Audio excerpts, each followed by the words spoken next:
Carol, bom dia pra você. Seja bem-vinda em mais uma manhã aqui.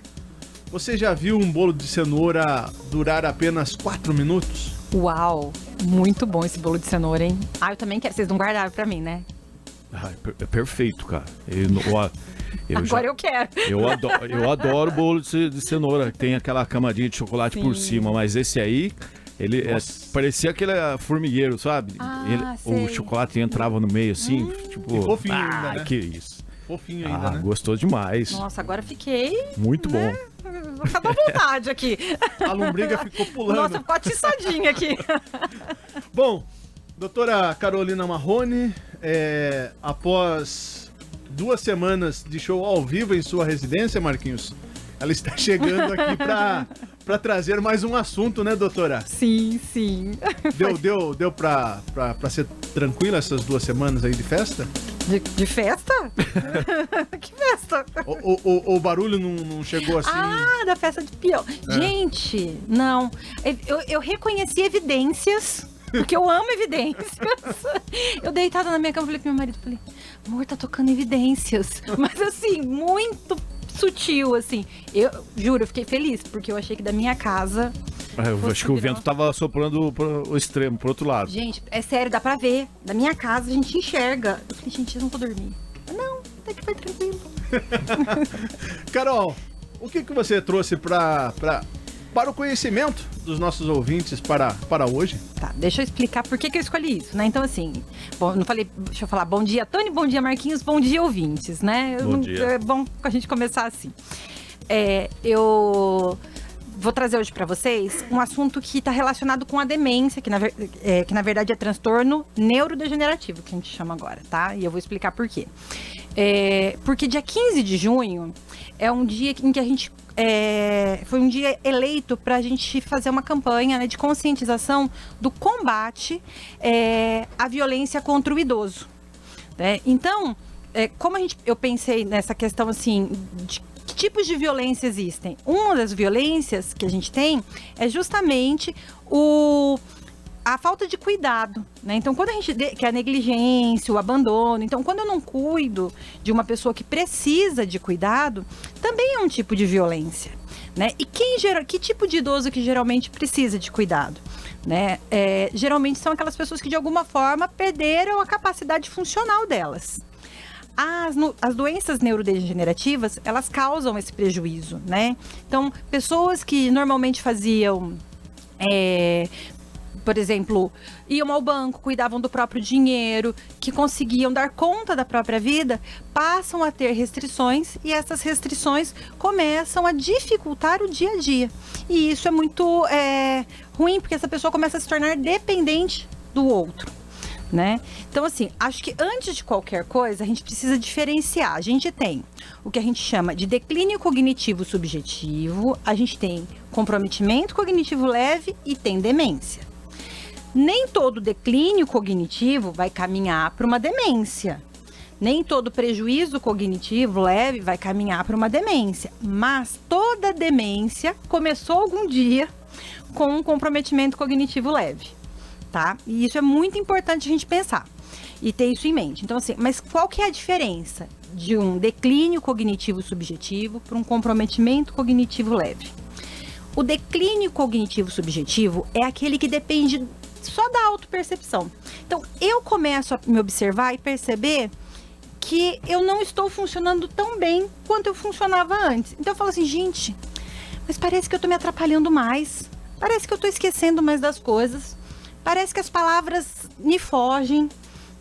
Então, quando eu começo a observar esse tipo de modificação, é importante que eu procure um profissional, né, um neurologista, para que eu faça um exame e, primeiro, né, a partir desse exame geralmente clínico, e depois exames laboratoriais e de imagem, eu consiga entender se tem uma causa orgânica para o meu problema. O que é uma causa orgânica?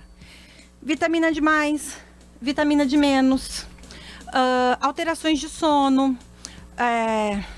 transtornos psiquiátricos. Então, tem alguma coisa por trás desse prejuízo que eu estou notando, dessa minha queixa, e que ninguém está notando. Eu estou notando. Esse é o declínio. Esse é o declínio, isso.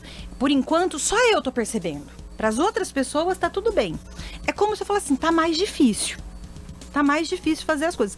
Mas as minhas atividades, elas continuam sendo feitas normalmente. Aí a gente vai para o comprometimento cognitivo. Seria o caso da pessoa não depender de outra, é isso? Não depende. No comprometimento cognitivo eu ainda não dependo também.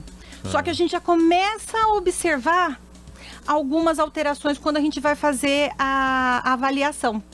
Então, geralmente, o médico, ele faz o teste que a gente chama de teste de rastreio. O que é um teste de rastreio?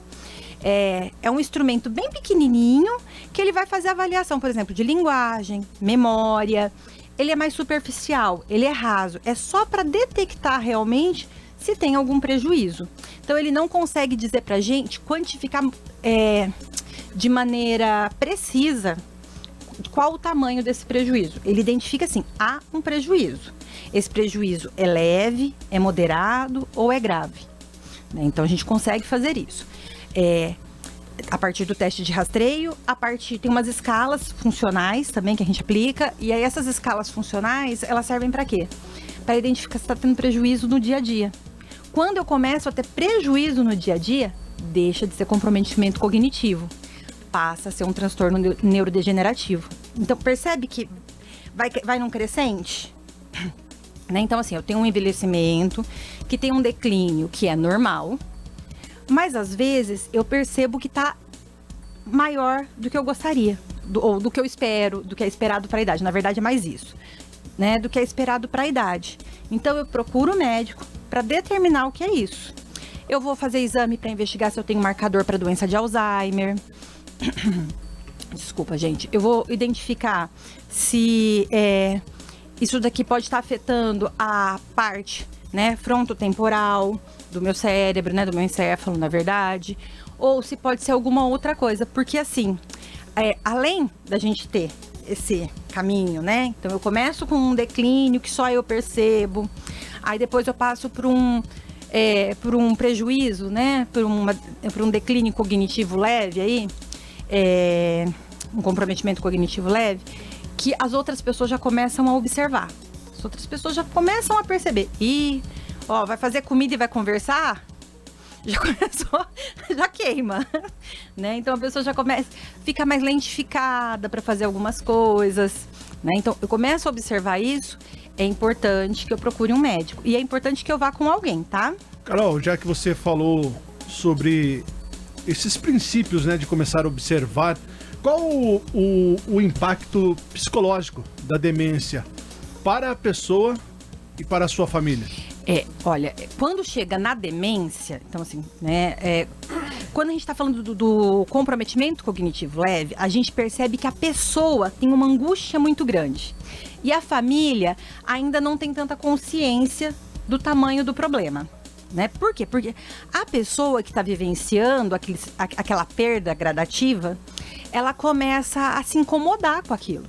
E aí a gente pode ter alterações de humor, a gente pode ter um retraimento social, né? E aí isso pode trazer um agravamento do quadro. Por isso que é importante a gente procurar um médico e logo que a gente observar que realmente constatar esse prejuízo, começar o que a gente chama de estimulação cognitiva.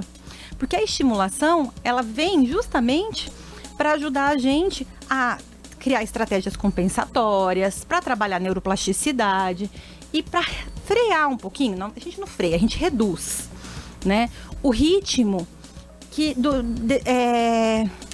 desse declínio, né? Então vamos lembrar que tanto no declínio quanto no comprometimento não necessariamente eu vou caminhar para o Alzheimer ou para outra doença neurodegenerativa. Mas a doença neurodegenerativa, geralmente não sempre, ela começa com esse declínio, passa para o comprometimento, até que ela chega, né, com características mais evidentes, e aí eu já começo a ter prejuízo. Então eu começo a ter dificuldade para administrar a conta, para fazer planejamento de situações, eu começo depender mais do outro. Aí sim, quando eu já cheguei nessa questão do transtorno neurodegenerativo, eu já começo a observar uma dependência maior do outro, né? E isso faz com que quem está cuidando se sinta mais cansado, mais esgotado, principalmente quando essa doença vai avançando, né? Porque o transtorno neurodegenerativo, ele nem sempre começa no mesmo lugar. Dependendo de onde ele começa, ele ganha um nome. Transtorno de Alzheimer, frontotemporal, corpo de Lewis, né? Levi, eita, nunca lembro o nome. É sempre relacionado à idade, esses sintomas? A partir dos 60 anos, aumenta a probabilidade. Então, a cada 5, 10 anos, vai dobrando a probabilidade de você ter isso. Só que a gente pensa na questão genética também, exato, né? Não necessariamente. Questões comportamentais e ambientais são muito importantes.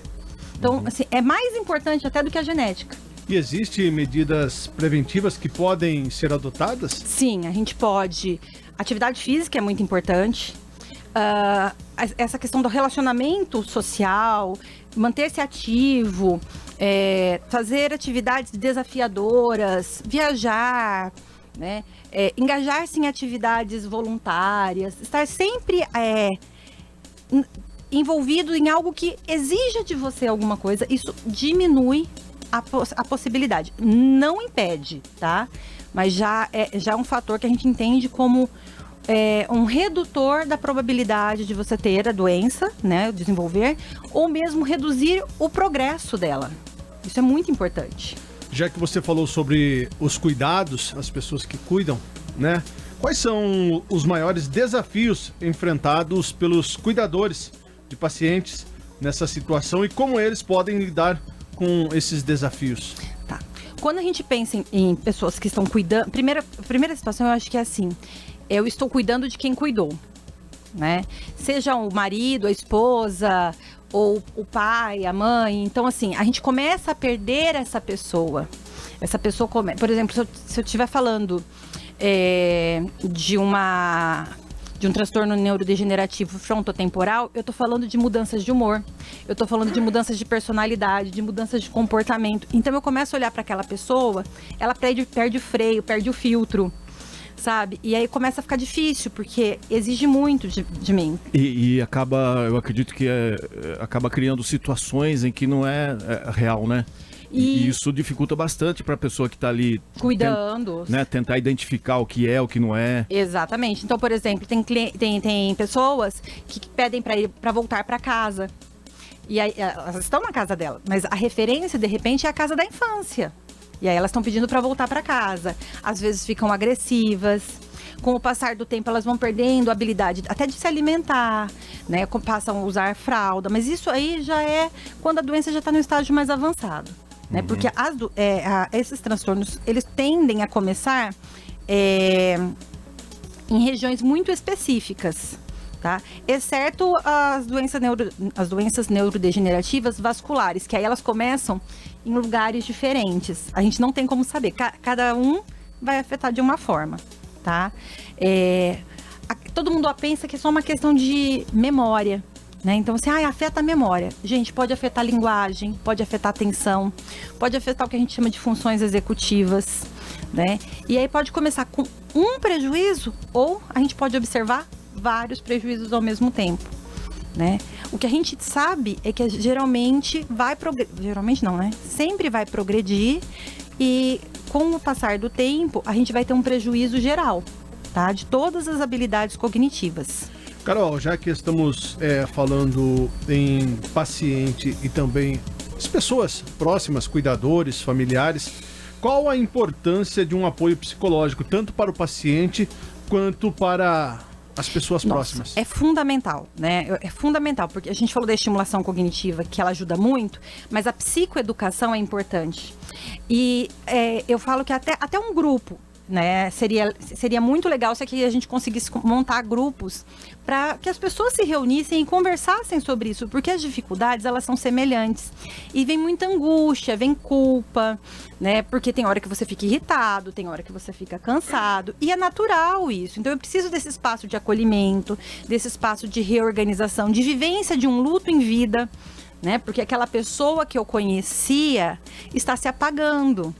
E aí é muito difícil lidar com isso, né? Por outro lado, para a pessoa que está vivenciando esse transtorno neurodegenerativo ou um comprometimento cognitivo leve, quando a gente pensa na psicoeducação, nos trabalhos, assim, não se fecha, continua saindo, né? Não, vamos tentar trabalhar essa questão de você não diminuir o seu círculo social, as suas interações, porque senão você vai começar a se entregar, né?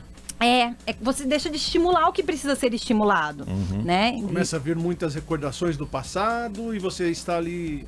No caso do Alzheimer, você tem essa recordação do passado, né? Porque como afeta o hipocampo, que é a região das memórias de curto prazo, o que vem, que fica vívido, são as memórias do passado. Por isso que a pessoa acaba se perdendo e acho que vai para esse caminho, né? Ela pode estar procurando a casa dela, né? É uma possibilidade, mas também tem a questão da perda de orientação espacial e temporal. Tá? Então a gente lembra que eu falei que vai aumentando as áreas que são afetadas? Também pode ser afetada a área responsável, né, por essa orientação espaço-temporal. Acho que por isso que é muito importante para as pessoas da boa idade, vamos dizer assim, ter aquele compromisso, participar de um grupo de terceira idade, ir viajar, fazer as atividades físicas num coletivo que vai... Sim, vai estimulando. A mente, né? Exatamente, isso é muito importante, né? E assim, peça sempre uma avaliação neuropsicológica, porque por mais que o médico tenha condições de fazer um diagnóstico, a avaliação neuropsicológica, ela te oferece uma base para todas as intervenções que você vai fazer. E você consegue ter uma ideia muito clara de onde está o seu prejuízo e como trabalhar esse prejuízo, né? Ou onde eu comecei a ter um declínio e eu não tinha. É sempre uma linha de base para os tratamentos e a gente consegue observar. O tratamento está auxiliando na recuperação, né, desse declínio, ou não tá recuperando, mas está conseguindo pelo menos reduzir a progressão, né? Então é muito importante a avaliação neuropsicológica. E hoje os estudos e as pesquisas estão muito avançados para poder ajudar, né? Tem muita coisa. As pessoas falam assim, eu vou brincar, eu vou fazer uma estimulação e vou brincar. Eu vou lá para fazer estimulação cognitiva para brincar? Sim. Não é o brincar, é o realizar atividades, né, ou jogos, ou atividades que exigem, né, que são desafiadoras cognitivamente falando, com um objetivo. Então, parece brincadeira, mas tem todo um objetivo por trás que pode ser aplicado no seu dia a dia. Tá? Então, é muito importante. Percebeu a alteração, procura um médico, porque se for o declínio, né, cognitivo ou o comprometimento cognitivo, muitas vezes é reversível, principalmente se estiver associado com questões fisiológicas. Tá bom? Fechamos, Carol? Fechamos, gente. Uma ótima terça-feira para você. Até daqui 15 dias. Até daqui 15 dias, gente. Obrigada.